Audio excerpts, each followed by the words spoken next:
Welcome in, I'm Artris, and the EBO2 meta is finally here, and I think that most of us have seen the sim being taken over by Green Purple Luffy because it is arguably, not even arguably, it is the best deck in the format right now, and so everybody's trying to get as much practice in with it because we only have about a month before OP11 hits stores and our meta changes yet again. So in the meantime, I think a lot of people are trying to figure this deck out, but instead of posting a video like everybody else is posting about Green Purple Luffy, I figured why not try to post a video about an answer to Green Purple Luffy, because I know there's people out there like me who are quite the contrarian, where they like to have the answer to the meta as opposed to playing the thing that puts the target on your back. So here I go, crawling back to Shanks after playing him in OP09. I felt like he was a really strong leader at that time. His playstyle changed once all the bans hit. He became much more aggressive, could take advantage of the Dream Luffy and also the ACOS Dragon. But now that the meta has shifted to where you need to be able to answer Green Purple Luffy, Shanks becomes more of a control deck as opposed to what he was just a few weeks ago. Before we go over the deck list, how this leader operates, and everything in between, if you're new to the channel, please make sure to drop a sub. And if you enjoy the video, and if you're a Shanks fan in general, please make sure to give the video a thumbs up. It helps out the channel so much. Thank you all for the support. Additionally, if you'd like to talk about the One Piece card game outside of the YouTube comments, make sure to join the Discord. The link for that is in the description below. So really quickly, if you're unfamiliar with Shanks, he's a red leader, 5 life that came out in OP09 that says once per turn you may activate this effect when your opponent attacks. Give up to one of your opponent's leaders or characters minus 1,000 power for the turn. This helps you accumulate value over the course of a game because that is an additional 1k in your hand that you wouldn't have otherwise. So naturally, we are playing for late because we have a lot of 10 drops that we're trying to get to safely, so you're going to want to counter out efficiently throughout the early to mid stages of the game. Just so you guys are also aware, this list is not all the way complete. When I do make a list, I like to test it out extensively, and then when I feel comfortable with it, usually talk about it on video. This one I feel pretty comfortable with, but I think there's a few things I would change here and there just based off of play patterns and things that I've missed from time to time. But regardless, this is the best 50 at the moment for me, and this might change next week, but at least for now, this is it. Starting off, we have 4 Otama. This is pretty standard for most red decks. It's one of the best 2k counters in the game, minus 2,000 power to anything on the field. Otherwise, it's a 2k counter. Instead of Yasopp or Luffy, I am running 4 KO Marco. There's a lot of little characters that Zoro is running, maybe being able to get rid of searchers. If you're going against Blackbeard, getting rid of their searchers. Marco is really good for those reasons. Also, we are running about 5 events in this deck, so sometimes the secondary effect on KO, where you can trash an event card and revive the Marco, comes in handy at time to time. Most of the time that doesn't happen. Most of the time you're just using this as a body on 5, especially if you're pairing it with things like Building Snake, which we'll get to in a second. I'm running 2 of the KO Shanks. This is on play, KO up to one of your opponent's characters with 10,000 power or less. Because we're going more into a control style, this card becomes very useful against some decks that are running more top end. If you're going against decks like Enel, which Enel is going to be a deck that you should be considering, or at least thinking it could be in the meta, this will answer a lot of their things on the field, especially if you're running the red force or hit the red force on the field. Running 4 Rayleigh, one of the best red cards out there right now. 8 cost, 8,000 power. On play, choose up to 2 of your characters, and then until the end of your opponent's next turn, give one character minus 3,000 power and the other minus 2,000 power, and then after that, KO up to one of your opponent's characters with a power of 3,000 or less. So this is really good to be able to get some momentum back. When your opponent drops a bunch of bodies on the field, sometimes it's hard to answer multiple bodies a turn. Rayleigh actually kind of helps answer multiple bodies a turn because of the fact that you can answer one of them for sure, like being able to just KO it, and then you can swing into the one that has power reduction as well, either getting cards out of the opponent's hand or just getting it off the field altogether. The downside here is that Rayleigh is not searchable. It is one of the best cards in the deck, so you kind of have to draw into it naturally.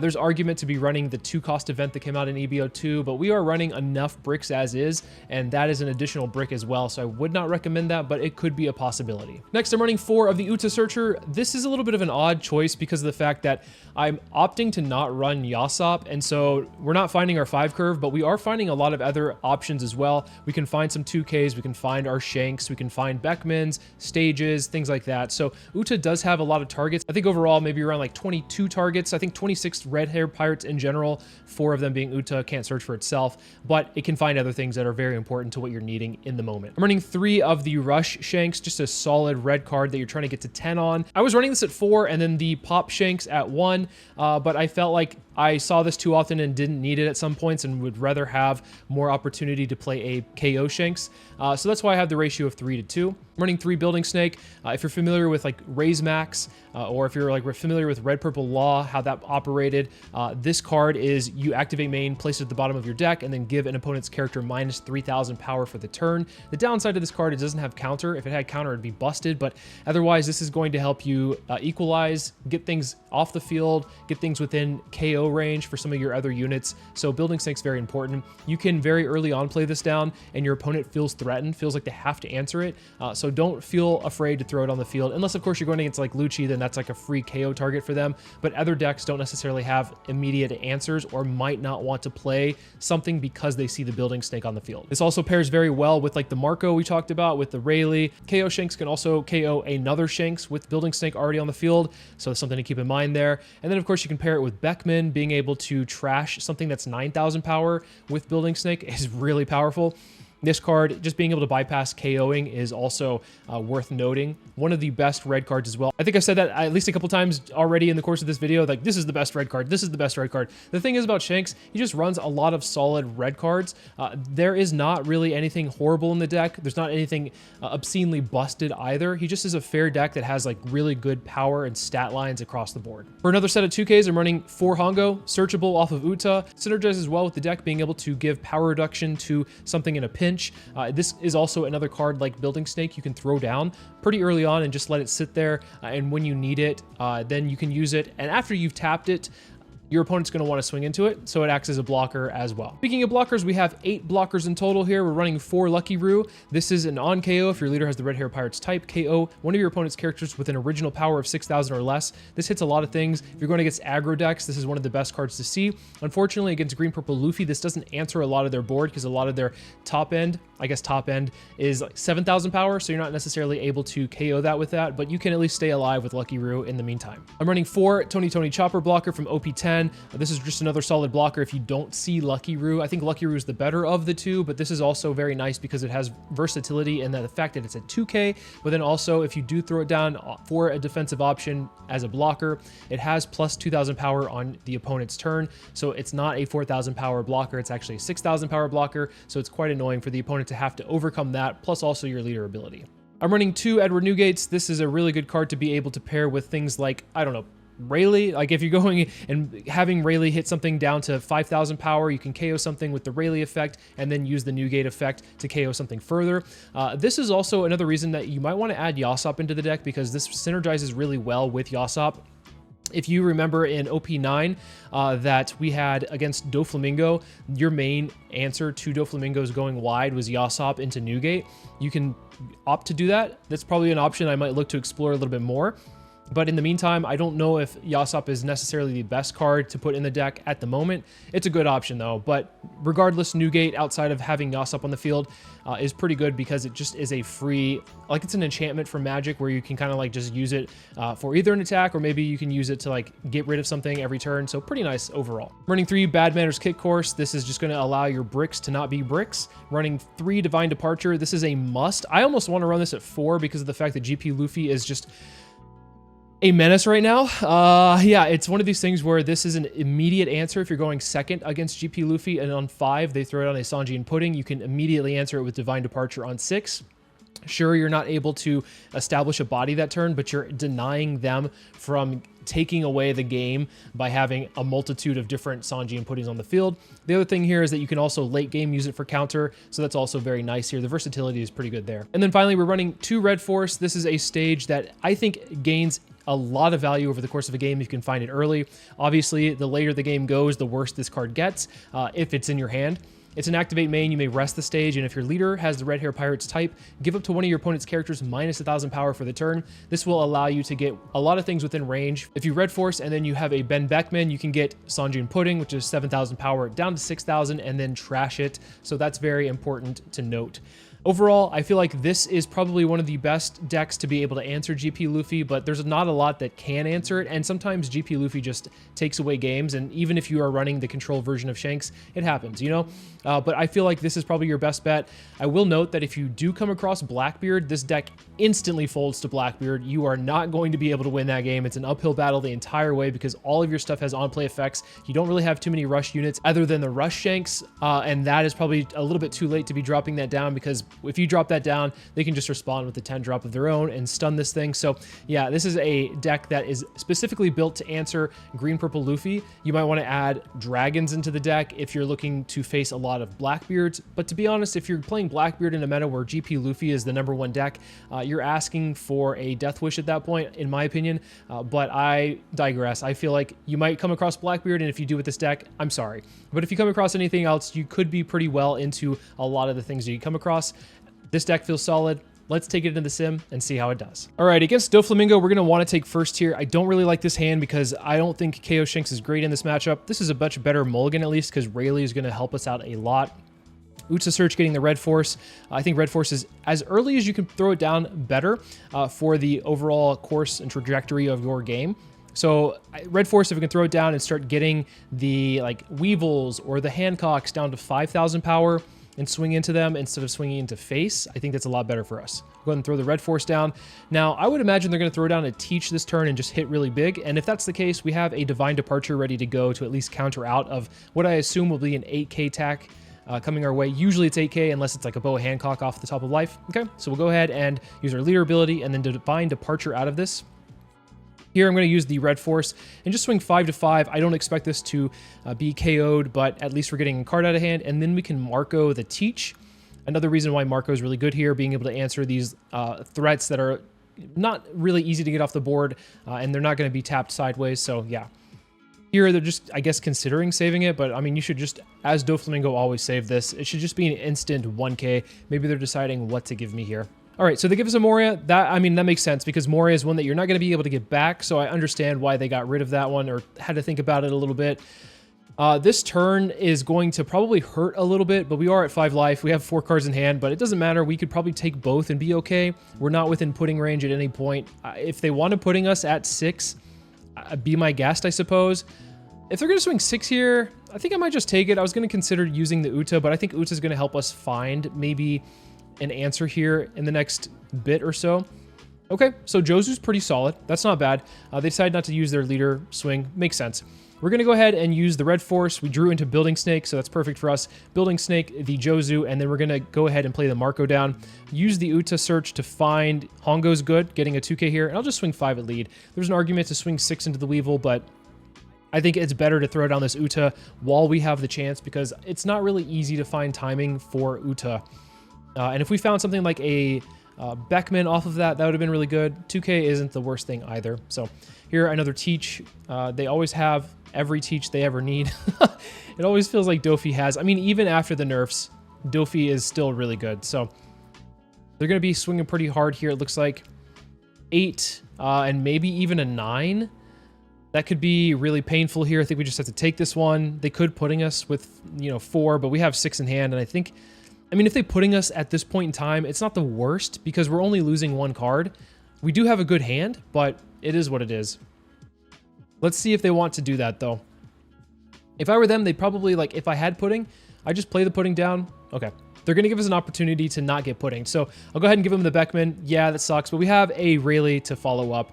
And okay, so they might have had a pudding there, and the law was not necessarily what they wanted to play, but that's okay. Here, we're going to go ahead and just play the Rayleigh. We're going to use the Rayleigh to -3, -2, and then KO the Teach. Make sure you are usually always doing that. It's probably the best use of Rayleigh for most of the time. We'll go 6 into 3.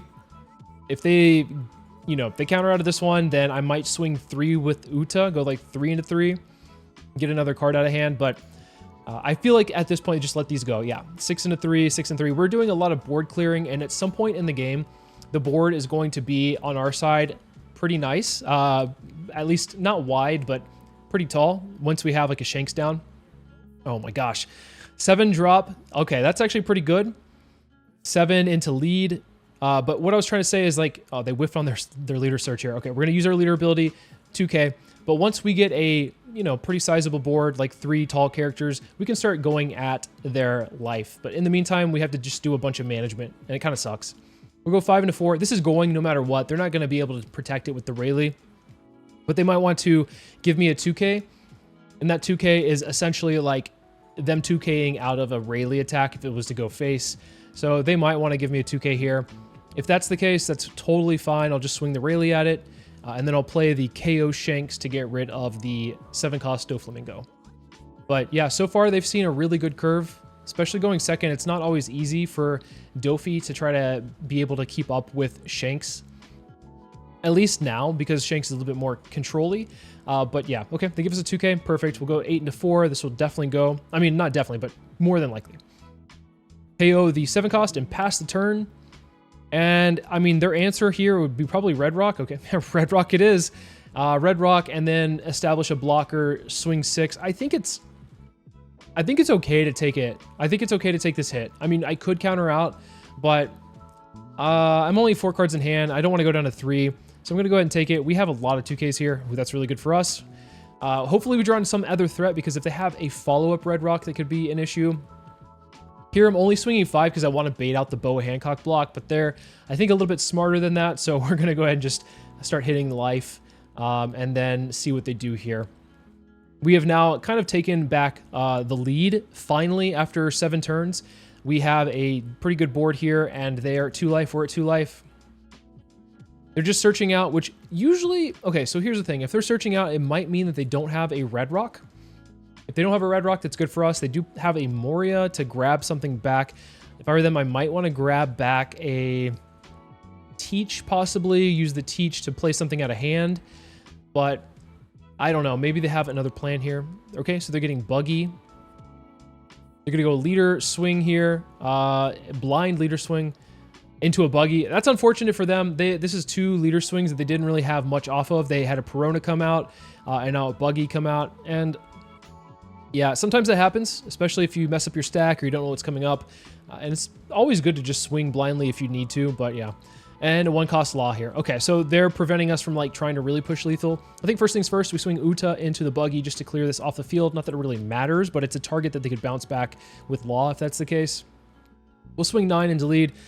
They counter out, or they just block rather. Sorry. And then here, we don't have a lot of options. We have a lot of counter, but not a lot of options. We're going to swing 7 into 5, and we're going to leave enough to do the Divine Departure, and also leave 1 open in case they do hit us and there's a Divine Departure in life. It's unfortunate that Divine Departure doesn't have a counter. Okay, so they're going to be able to counter out here with a 2 and a 2. I'm considering swinging with the Uta, but I think if we just swing 12 into 5 and see what happens. Okay, and then we're going to go ahead and just get rid of the blocker here, so that they don't have this blocker to prevent us from going for lethal. There's the Red Rock, but it's, I think, a little bit too late here. We'll let the Uta go, because at this point, we have the Rayleigh can swing for 9, unless they play a blocker down here. Okay, wow, another whiff. I feel bad for this person. They had, besides the whiffs, they've had a really good game. I will say that. They have played pretty well, but yeah, the whiffs from time to time hurt a lot. So we'll swing 9 and we'll just put the rest on, because at this point it's guaranteed lethal. We'll do an Uta swing for the BM. Uta's been sitting there the whole game. She has to get some action in as well. All right, going against Lucci. I think that this is a better matchup for us without Moria being in Lucci, because Moria was definitely hard for us to keep up with. Looking like they are running, this is probably the cross build that I saw recently, where you have to like loop your trash. This is such an interesting build, so it's going to be a good test for us to see if we can at least outpace them here. I think it's usually worth grabbing a 10-cost KO Shanks in this matchup, because if, for instance, they're not running this specific build, they're running the 10-cost Kuzan build, Shanks is a great answer to that. Very clean, and so you need to hold on to one of those for when that happens. They're just dumping the Tempest Kicks to get them in the trash. Makes sense. Swinging 5 in a lead. They'll go and play Shave just to counter out. And then we'll go ahead and play our Lucky Root here and pass. They don't do a whole lot of anything until like towards the later stages of the game once they've cycled through their deck. They're just trying to fill up the trash as much as possible here. We'll go ahead and just use our leader ability. And then I don't know what they're going to do after this. They could probably play a multitude of different crap. I mean, this deck list is kind of interesting for sure. We'll go ahead and swing. I think we just swing Lucky Roo because we have a backup one, and blockers are usually never safe against Lucci anyway, so I think it's fine. We'll go ahead and swing 6. We'll play a Lucky Roo down and pass. Now we have a couple of blockers on the field. They might just ignore the blockers, to be fair. Our life total is looking pretty good, though. I think that if they're just swinging 5s here, I think they're just trying to fill up the trash, but it's an easy way for us to just use our leader ability in the meantime and keep our life total healthy and our hand healthy all at the same time. They keep getting value off of the Spandam, which is pretty nice, being able to mill, getting Rebecca out. I don't know what Rebecca's going to grab, but it is what it is. Bluno from OPO3. Okay. Yeah, this is I mean, when I saw the example of it being used, it definitely looks good, but it doesn't really do much until like late, like I said. So we'll swing 5. We're going to pop it with this Newgate. We'll swing 5, and then we'll swing 7. We could have done 5, 6, 6, ask for some 2Ks, but I think it's fine to swing how we just did. And then this next turn, I guess we could play Shanks down if we have nothing else really, but I don't know if that's going to be, like, they don't really have any really, like, top end in this deck. They have a lot of just, like, little small characters, and so it feels like a waste playing the Shanks down. But a big body's a big body, so maybe we'll just do that. Yeah, they're just, like I said, they're just milling. I like, look at them go. A Spandam and a Spandam and a Stussy. Yeah, they're just like putting as much cards into trash as possible. This Bluno not having a Dawn underneath it means it's not a blocker, so that's really good for us. We'll go ahead and just -1. And then I think what we can end up doing is, I mean, we could have just played the Shanks actually, but it is what it is. We'll swing 6, 6, another 6, and then we'll swing with the Newgate here. Let's see what they do. Let's see what they do. Oh, why is opponent getting all upset? I mean, you're playing a troll deck right now. I'm just trying to do my thing, man. Come on. Why you gotta be mad? It's just a game. All right, 6, 6, 6, and then 8. They just gave up. Okay, so yeah, this deck doesn't really do a whole lot of anything. It looks like they didn't even get to the point where they could start stacking the bottom like 6 of their deck. But this deck has potential to be a really broken combo. Belo Betty is going to be a very difficult matchup for us. I think that us going second will at least take them away from their Ivankov curve, but sometimes it doesn't even matter. Sometimes it just doesn't. But here, we have a Lucky Roo into Marco into Beckman, so we have a really good curve at least. We'll go ahead and counter out of as many hits as we can, because once they start using their leader ability, it becomes really tough to counter out of stuff, because most things will be able to be pumped up by 3,000. Even if it is things like they're like searchers, most of the time they will pump up like their 4-cost 5,000 power bodies, 5-cost 6,000 power bodies, and that really hurts. Ooh. 5-cost Ivankov into 4-cost Ivankov, and we know they have a Karasu in hand. They'll probably use their leader ability to bring it out, and then swing 5 into 4 multiple times here. Okay, so we'll go ahead and give them a 2K. We're going to use probably a 1K. Oh, I think we have to take the rest. I think we block 1. Get rid of the Karasu there. I think we have to take this one. Because of the fact that I have Marco Beckman is something I really need. And unfortunately, that means these other 2 things are going to stick on the field. These 2 cards are quite the annoyance. Being able to cheat out bodies and have a pretty good stat line at least. Koala, they are seeing the nuts right now. Okay, so into another fuck up. Oh my gosh. Yeah, we're going to get cooked this match for sure. Into their leader ability. Please. Please. Okay, so they didn't bring anything out with the Ivankov, so that's at least a plus. But we're running low on counter here, which is very unfortunate. We're going to have to take both of these hits, and we're just counterless at this point. This is one of the things that this deck has an issue with. Okay, so they bring a Karasu out, a Karasu blocker. Let's go ahead and play the Beckman out to get rid of the Koala. I think we go ahead and play out the Building Snake to minus the bigger Ivankov. We'll swing 5 into 3, see if that they like counter out, or maybe they... If they're countering out, I think that just spells the end of the game for us, because like we can't guarantee to get this thing off the field then if that's the case. They might want to like give us a 2 and a 1. Yeah, 2 and a 1, and they're probably going to block the other one with the... Oh my gosh. Yeah, they saw it. This is the Belo Betty perfect like draw. They saw the nuts. Watch the last card in their hand be like a dragon. It just like if I don't think we were meant to win this game is the point. We'll try to at least stay alive here. We'll use the zero cost event with the stage. Maybe there's a way we can crack back and win it from there, but I doubt it. Here, they just go all in. Just go all in. You got it. You got it. You got it. Oh my gosh, they saw it all. At 14 into lead, and it was a dragon. Oh my god. They just saw everything they needed. Well, GG to the opponent. Ooh, Vegapunk is actually in a really good position in this meta right now. He, I think, fares well against a lot of the top decks. Applies a lot of pressure with the new EBO2 blocker. It's harder to close out games against Vegapunk because they can cheat out the blocker with the Please Save Me event and then bring something else out at the same time. Oftentimes 2 blockers in a single turn. I kept this hand, by the way, because I thought, or I think that this 10 cost Shanks is going to be really good the later we go on. Unfortunately, maybe mulliganing the hand would have been better here because of the fact that we have no way to answer anything really with any Beckmans or any of our Rayleighs. I think those are going to be better for this matchup. This is definitely a greedy keep, but grabbing the Building Snake is really good here because of the fact that we can just Building Snake and then play the Marco on 6. We're going to have to just take this from the Luffy.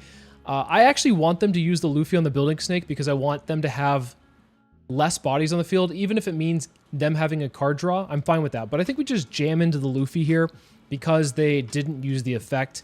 It's kind of a way to punish them in a sense because either they give us 2 2Ks here or they just lose the body. And I think they should just give the body up. I think they should have probably just popped the Building Snake with it because this next turn, with Building Snake on the field, I can just remove this Atlas. And the Atlas I can't remove through battle because I have more life than Vegapunk right now, and that's like the stipulation for Atlas. But we can KO it through other means, and they're going double Atlas, which really solid opening here.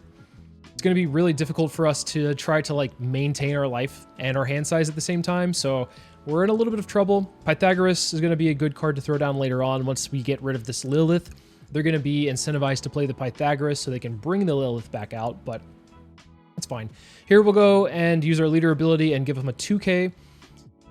Easy counter out, and then I think we just pass after they pass to us, and then we're going to just do the Building Snake into a Marco. And we have to pass back, unfortunately. We don't have any other plays. We can't swing into the Atlas. We don't want to swing into life and give them a potential new body as well. So I think just keeping the bodies on the field as is fine. They play Egghead, which is going to be super annoying to deal with. It restands 1 character per turn if they're at 3 or less. They play Nami to get rid of our Marco. We could revive the Marco, but they could also swing into it at that point. And we might need to use this Divine Departure to answer one of the bodies on their side of the field. We'll go ahead and use our leader ability, give them a 2K. Chopper is probably a 2K that we'll never play down because they have too many ways to get rid of it. With both the Luffy and the Nami, kind of just have to say goodbye to Chopper if that's the case. Okay, so we can play Red Force, go ahead and establish Red Force down, and then play the Divine Departure to get rid of the Atlas because we're not going to be able to get rid of it through battle. And I kind of don't want to get rid of it through battle either because it's a 6K body. I'd rather swing into the Nami or Lilith using the Red Force to reduce those down to 4,000. Here comes out the Pythagoras. And there's a world where they could swing just really big here and push us down to 1 life. They have 3 cards in hand, so they might be feeling a little bit of pressure to start closing the game out because I'm about to hit my 10 Dawn turn. So yeah, looks like they're going to hit us with a 9. They might hit us with another 9 as well. I think we just have to... Well, we can actually counter out of this one. We can use our leader ability and give them 2 2Ks. It does suck doing that, but I think staying at 2 life as opposed to 1 when they have 3 bodies in the field is more important. Here, we're just going to go ahead and establish one of our 10 drops and swing 5 into 3. We can establish Newgate a little bit later on once we... I think maybe this next turn it would be better. But I do want to have some cost reduction, or sorry, power reduction to their swings because this way we're taxing them a little bit more if they're trying to push us down to 0. Might be easier for us to counter out if we have the 10 cost on the field. They go ahead and use the 1 cost event, grabbing the new Vegapunk blocker. If they play this out, they'll probably... I mean, their best bet is to get a Shaka blocker as well. And then, of course, when this comes onto the field, you look at the top 5, find a scientist, play out the scientist, and then if your opponent has 2 or less characters on the field, they have to discard a card. But that's fine for them because they just go really wide, and that's not really a problem. They discard a card and then get 1 back with the Lilith, so Overall, good value for them. And they did get a Shaka with it. Okay, cool. Good to know. Here, they are just going really big. So 9, and this is an 8. So we're going to just counter out of the 8. We'll give them a 2 and a 1. 2 and a 1. But we're not looking too hot right now. They'll probably restand the Nami, making us swing into the Pythagoras. And us swinging into the Pythagoras means that they can bring out, I think, a Lilith. There's also a world where we could just play the Beckman and trash it, but then that means we don't really answer any of the bodies. Here, we're just going to be able to answer bodies more so with playing, I think, the Newgate instead. Plus, if we play the Beckman, that means we have one less counter in hand that might save us. We might be able to counter out of something this next turn. So we'll go 6 and a 4. They'll probably let this go and then bring out Lilith. If they bring out Lilith, I feel like it's fine to swing 5 into 4. There's also an argument to swing 4 into 4 with the Uta, because if we swing 4 into 4 and leave 1 open and the last life is Divine Departure, it means we can use it, but I think if they get us to like 0 anyway, we're pretty screwed no matter what, so we'll go 5 into 4. Counter out. Hate to see it. All right, we'll swing Newgate, or so we'll swing Shanks. I wish we could swing Newgate, and they're instantly blocking, of course. Here they might just divide the Dawn evenly, go 9-9. They might also want to use their leader ability, but looks like they might just be going 9-9. Let's hope for a counter here. We don't get it. Yeah, if they swing 9... What? They're not swinging 9? They're not swinging 9? We have a chance? Okay. They do want to put something out, at least. Looks like maybe they don't feel comfortable going for game with a 9. Maybe they want to at least guarantee that they have an extra life, which I guess that makes sense. It's the safe play. But if they swing 8 here, we can just use our leader ability, go 2k, 1k. Uses the last bit of cards in our hand with counter on them, but we have to stay alive. Thankfully, Vegapunk can't attack. So if we clear their board, then we can actually just sit back for a couple of turns until we can accumulate a better hand size and just answer everything that we can once per turn. Here, let's go ahead and just play out the 10-cost Rush Shanks just to establish it. I want to hold on to the Rayleigh when they start going really wide again.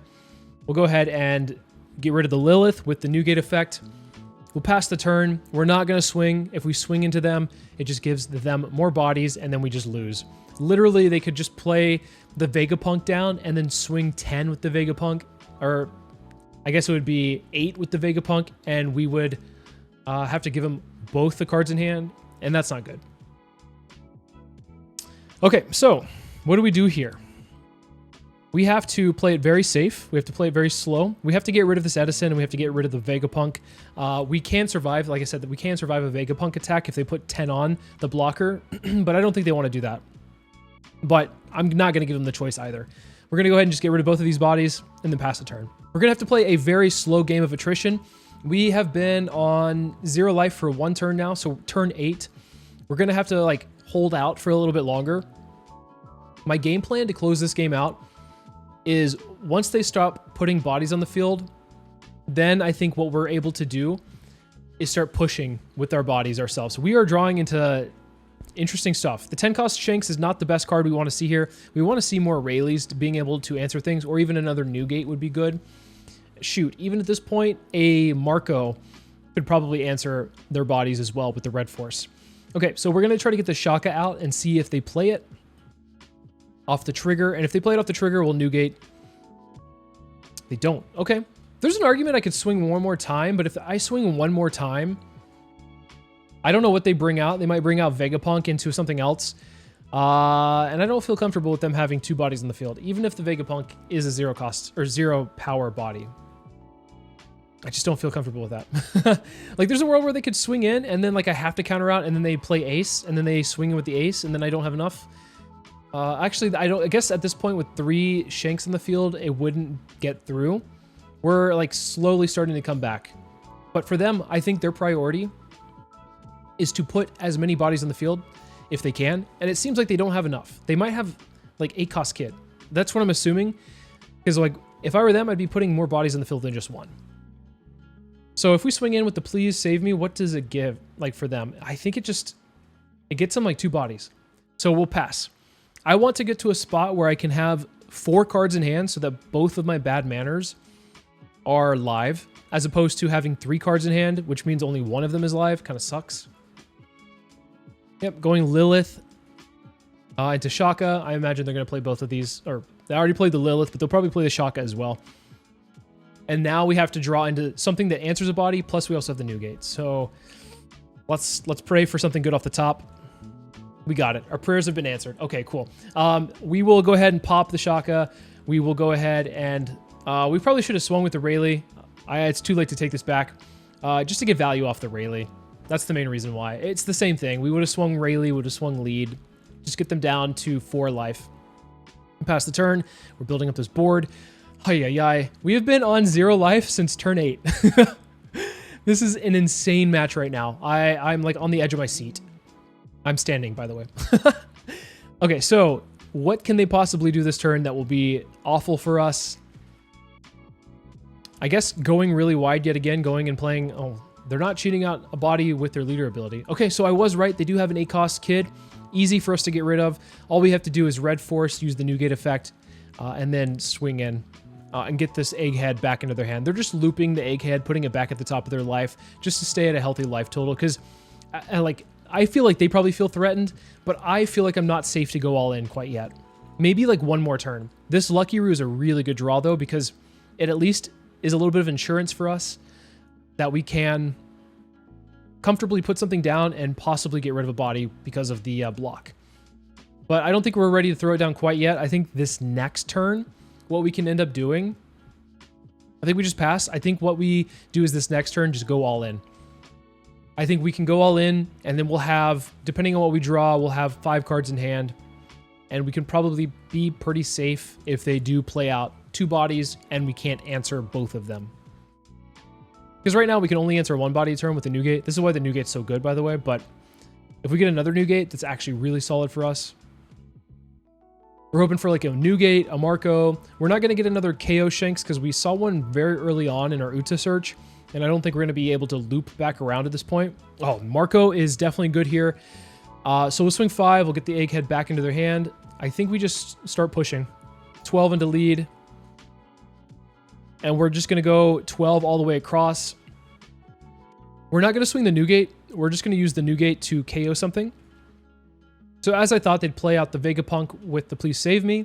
They don't find a scientist. Sometimes that happens. Sometimes you see Nami. Sometimes you see Luffy. 8-cost kid.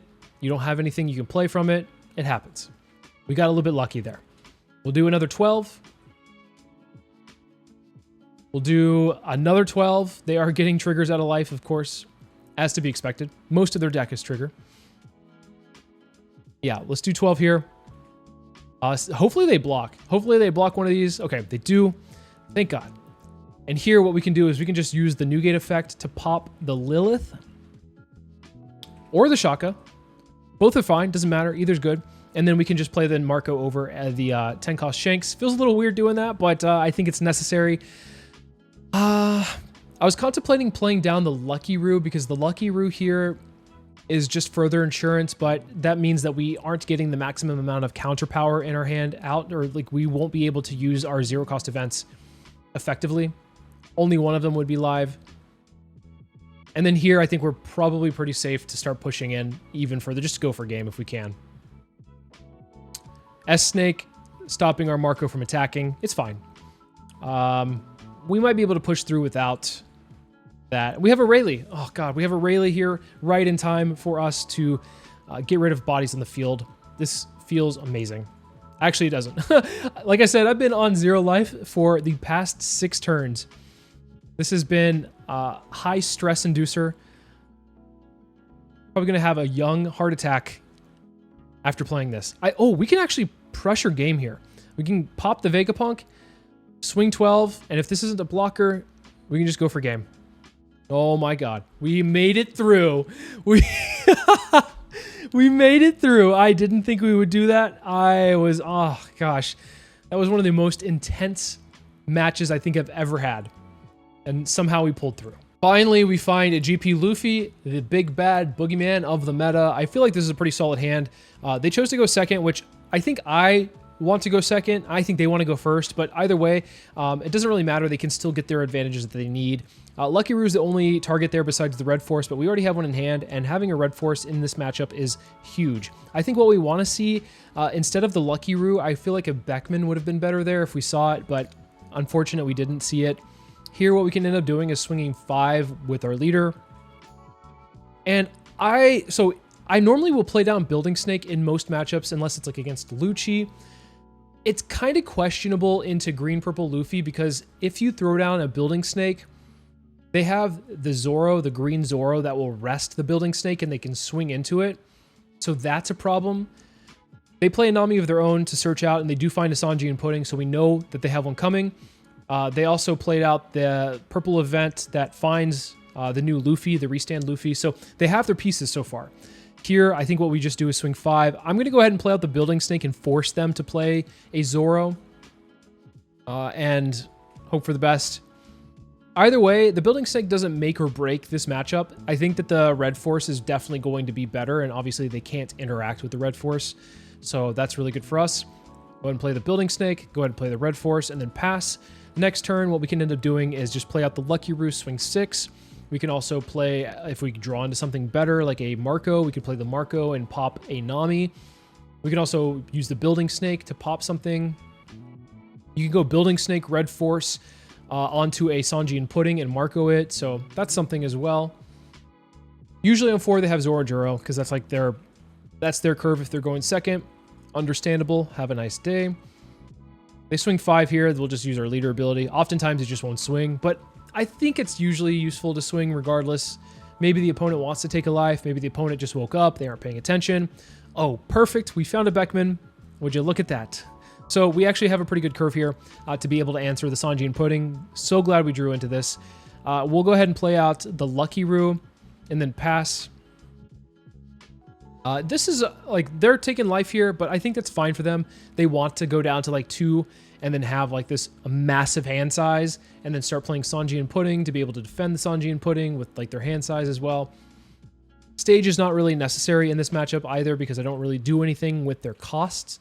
I always mess with the power instead, which is why Shanks is actually one of the better answers into Sanji and Pudding, or I guess rather just green-purple Luffy in general, because they deal with the power instead of the cost of the character. Stage is such a good card though for that. Here, I feel like I just kind of want to...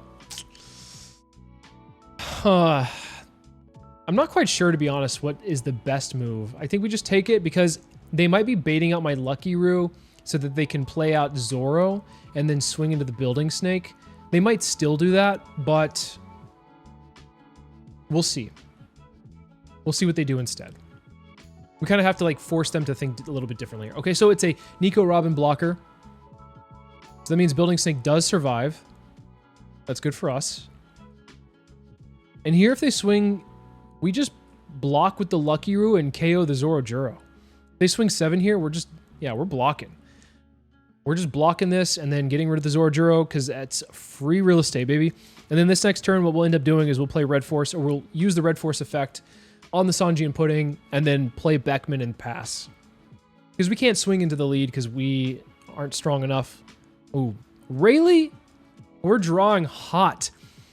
Our top decks for this game have been amazing. Getting the Beckman the turn before, getting the Rayleigh the turn before. And now we have a Shanks, well, not now, but we had one. And we have a Shanks to follow up with all this good stuff. So, yeah. Really, really solid. Okay, so another Sanji and Pudding. They usually always have all of them. This is one of the more consistent decks. They have a lot of searchers. They have Nico Robin. They have the Nami. They have the 1-cost event. They have Zoro Juro. They have essentially like 16 searchers, more or less, in this deck. To be able to find Sanji and Pudding, to be able to find the 6-cost Luffy. They're trying to wear us down. Oh, God. Double? Yeesh. I actually can't deal with 2 in the same turn. Oh, do I take this hit? I think I counter out. I think I have to stay at 4 life. Because they played both of them, I feel like I need to stay a little bit healthier. Because one of these is definitely surviving.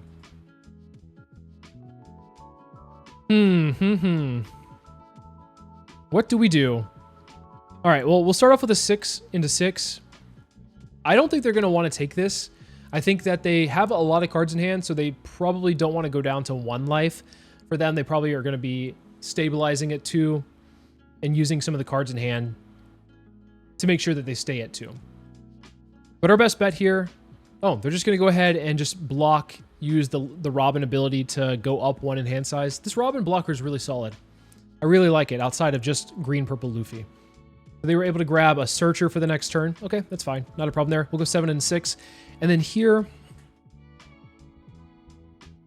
what do we do? What is our best bet? Sanji Pudding, -3, -2 KO1, and then one's at 5,000 power. Yeah, I think that's fine. You could also say that, like, oh, we could play the Building Snake or use the Building Snake effect to -3, then play the Rayleigh -2 to the thing that we Building Snaked, and then -3 to the Sanji and Pudding that we didn't Building Snake, so that one is at 4,000 power, making it harder to swing into us this turn, because now they can just base swing without putting any Dawn on it. But I kind of want to hold on to this Building Snake just in case. I don't know why. I feel like maybe there's a reason to hold on to it onto the field, because it's the same thing. It's like 1 less power that the Sanji and Pudding could swing with, but I feel like the Building Snake is more threatening than anything else, because if they tap the Sanji and Pudding sideways, we can Building Snake and then swing in with, like, Uta, for example. So I feel like we're pretty good here. So they do grab the Zoro. They're probably going to play it down. Yeah, makes sense. I guess that's the argument, but then they play this instead of something else, because I don't find this Zoro very threatening, to be honest, but they might not even tap it. They might swing with the other Nami. I think we let it go. There's a world where you could be cheeky and, like, use your leader ability on the Nami Searcher, and that would require them to swing with, like, either their leader or the Sanji and Pudding. But I think let's just be smart about it. What would I do in a tournament? I probably would not use my leader effect on a Nami into Building Snake swing. I'd probably use it on one of these other swings that are coming down here. I swear to God, if they play another Sanji and Pudding... yeah. I mean, it feels like every green purple Luffy that I do play against sees all 4, like, without using any of the Nami Searchers. They just have all 4 of them. They're just that good. If they don't have it, though, for this turn, I feel like we're in a pretty good spot. They don't have it. We have a shot. We have a shot here. They're going for board. Okay. With 3 open, they could just probably swing with the Sanji and Pudding again. So let's go ahead and force them to swing with the Sanji and Pudding. They could also do it with the Zoro, I suppose. The Zoro does have, like, a pseudo rush, can attack characters the turn it's played. Okay, so Beckman stays alive, even though it cost us a 2k there. Not awful. Okay, so let's go ahead and play the 10 cost Shanks here. Well, first off, let's swing Uta into Nami, see if they just give us a counter. There's no reason for them to give us a counter here, but you never know. They might. And if that's the case, that's good for us, because then that means we can swing Shanks, get some value off of our leader, because we can't swing into the leader with it. Yep, let it go. We'll swing 7 into 6. I don't think there's a world where they ever block and then counter out, because it's the same thing as just countering out. So there's no reason to, like, red force anything. 8 into 6 here. 2k, 1k. Or they could block. Please block. Please get this blocker Sanji off the field. I don't want you to have 3 bodies that could swing into me for free. They block. Let's go. Okay, so let's play the 10 cost and just swing in. Get them down to 1. We are in a really commanding position here. As you can see, they are going to be at 1 life. There's no way they counter out of this one. I mean, if they do, they're dropping their whole hand, and we love to see that. So let's just assume that they take this. They're going to be at 1 life. We have 3 pretty sizable bodies that are going to be bare minimum, going to be higher than the highest cost or highest power on their field. We can follow up with another 10 cost Shanks and close out the game. We can clear board the next turn. We have a lot of options here. The only thing we have to worry about right now is a 6 cost Luffy, but even then, the 6 cost Luffy doesn't guarantee that they close out the game. Because of the fact that this 10 cost Shanks is on the field means we are taxing them for their attack every turn. As you see, they don't realize that, I guess, by swinging Nami into Uta. Now they realize. It means they have to put a Dawn underneath the Zoro, and then I can just use leader ability. That means the Sanji and Pudding swings for 6. If they bring down the 6 cost Luffy, then they use their leader ability to get to standing Dawn. They could swing like 8-8. They go like 6-6-8-8. Yeah, I think we're in a really good spot here. I think that they didn't see enough Sanji and Puddings. They only saw like 2 out of 4. Oh no, wait, they saw 3, right? Yeah, so they saw 3 out of 4. They need to see 4 out of 4 in order to beat us. I don't know, I'm speaking too soon. I'm counting the eggs before they hatch, but I feel like we're pretty close to closing this game out. Oh, wow. Okay, so they don't have a good play here. Swinging 11 into 8. We could save that, but it would require 2 cards out of hand, and I don't want to give them 2 cards out of hand. So I think we just let that go. And I feel like we just pressure face now. They're not pressuring our face. They have fallen behind because of this 10 cost is just too good. It's like just overwhelming for them. They don't really have any other options. They could swing this Zoro 4 into 2, clear the Uta. They might just go for board clear at this point. Even if they don't have a way to use their leader ability, do they? They'd have to play like a blocker down or like a 3 cost. -2, but then they don't get that Dawn back. I don't know how that works. Yep, 4 into 2. They're getting rid of the field as much as possible, and I don't think they're going to swing into the Beckman. I think they probably just try to swing into face. But I think we're good here, right? I mean, Gum Gum Giant is a broken card, and it could protect them. Not saying it's finished quite yet. Okay, so they played the Frankie down. They do play a 3-cost character, but that's not going to be good enough, I don't think. This is the one way that they can actually get the Dawn back effectively. So, yeah, good for them. They did figure it out. They have Dawn open to be able to Giant if they need it, which they're going to need it, but let's see what they do here. This swing probably just goes to face. Okay, so they're swinging 8 into face. I think that's a smart play because if they swing 8 into 7, it's just easy for me to counter out of. We will take that 8 and then we'll swing 12 to start off with and see if they give us a Giant. Because if they take this, then we just go 17 with Beckman, and that's going to be even harder for them to counter out of. So they need to counter out of this first attack. And if this attack, which, yeah, they're using Giant here, doesn't look like it's going to go through, I think what we can end up doing next is just swing 7 with Beckman. I don't think it's worth putting any Dawn on anything. Just swing 7 with Beckman, see if they give us a 2K. If they counter out with that, that's really good with us, or for us, rather. Yep, 7 into 6. Give us another 2K here. And then I think what we can end up doing is just clear the board. We don't have to push them to 0. I think what we can just do is red force the Zoro, swing our leader into the Zoro. A 0-cost event. Okay, so they stayed alive. That's really good information for us. We will go 5 into 2. And then what we're going to do is we're just going to swing Shanks into the Sanji and Pudding and get it off the field. Just clear any threats here.